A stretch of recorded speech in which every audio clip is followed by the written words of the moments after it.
Hi friends, this is part 4 for chapter number 1, and in this part we are covering seals and sealings. So particularly seal is a kind of stamp and it is made up of metal as we all know.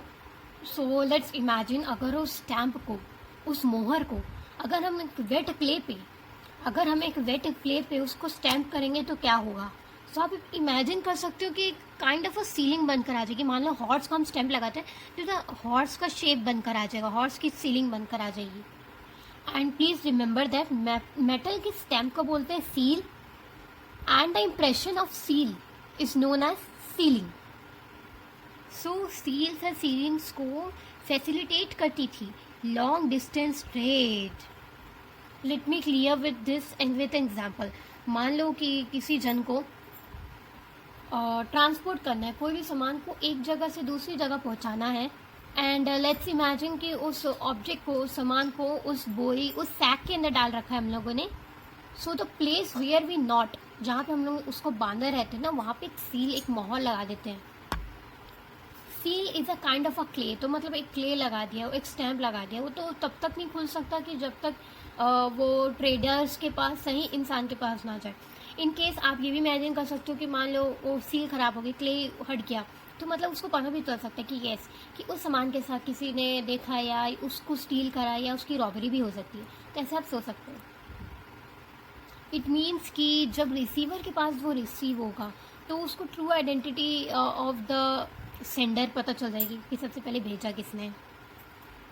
So our next topic is an enigmatic script. So it's a kind of a mysterious script. हम लोग इसको क्यों mysterious script बोल रहे हैं? Because हम इसके बारे में कुछ भी जान नहीं पाए. ये अनडेसिफर्ड है.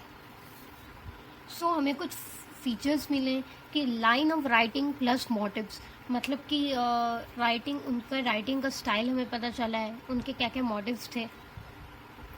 सो हम बेसिकली क्या देखते हैं लाइन ऑफ राइटिंग में कि सील्स के अंदर हम लोग क्या देखते हैं कि एक एनिमल होता है, एनिमल मोटिव होता है और उसमें कुछ ऊपर लिखे रहता है या कहीं भी कुछ भी टेक्स्ट गिवन रहता है. So this kind of writing is known as script. तो इसको क्या बोल सकते हैं? हम स्क्रिप्ट बोल सकते हैं. Next point, inscription.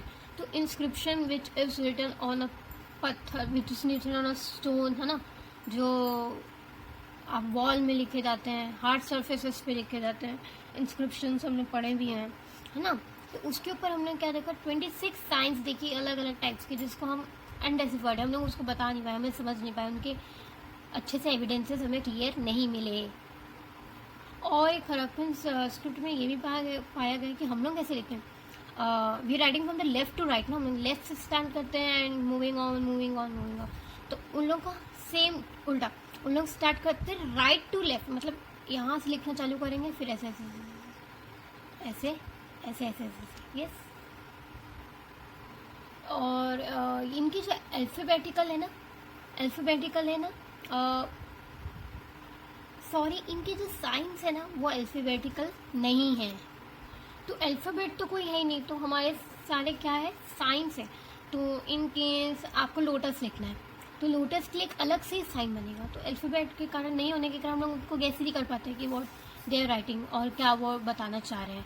तो हम देखें कि अल्फ़ाबेट्स जो हैं वो बहुत 375 to 400 अल्फ़ाबेटिकल्स मिले, मतलब सोच सकते हो कितना ज़्यादा है. साइंस मिले हैं. तो ये अनडेसिफर्ड नहीं है, इस कारण हम लोगों को प्रॉब्लम क्रिएट हो रही है. Now guys, next topic is weight. Exchange, शक, होन, क्यूबिकल फॉर्म के होते थे. जैसे आजकल मार्किंग होती है मेटल्स में, पर उस समय नहीं होती थी. स्केल पैंस होते थे, मतलब तराजू. मार्किंग मतलब अभी लिखा रहता है ना 1 kg का है वेइंग, 2 kgs के हैं, तो पहले ऐसा कुछ नहीं लिखा रहता था. तो ये जो वेइंग जो रहते थे ना, वो एक स्टोन से बनते थे जिसको शक बोलते थे. Now next topic is ancient authority. तो हम लोग अब जानेंगे कि एट द टाइम को ये किंग था कि नहीं था. सो एक्स्ट्राऑर्डिनरी यूनिफॉर्मिटी, मतलब कि हम देखें हड़प्पन सिविलाइजेशन में कि वेट्स हैं उनको अलग ही तरीके से यूज़ किया जाता है ना. ब्रिक्स को अलग ही तरीके से यूज़ किया जाता है, उनका भी एक वे होता है.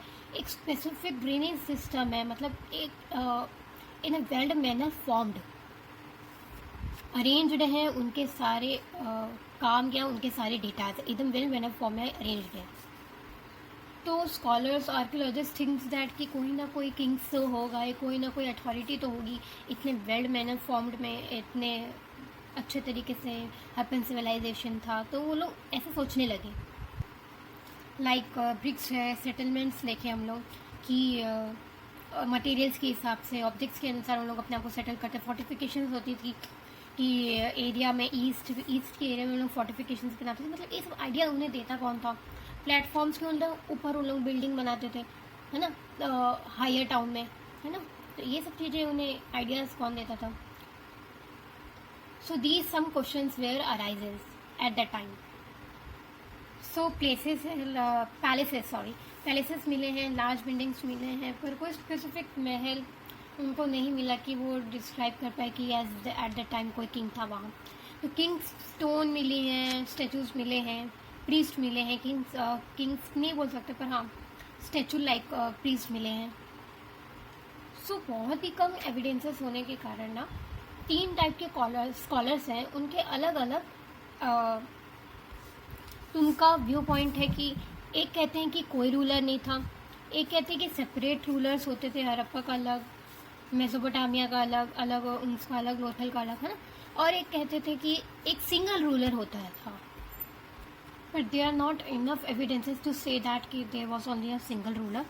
सो thank you guys, that it was today's video. If you have any doubts, feel free and comment it. Thank you. Let's meet in other part.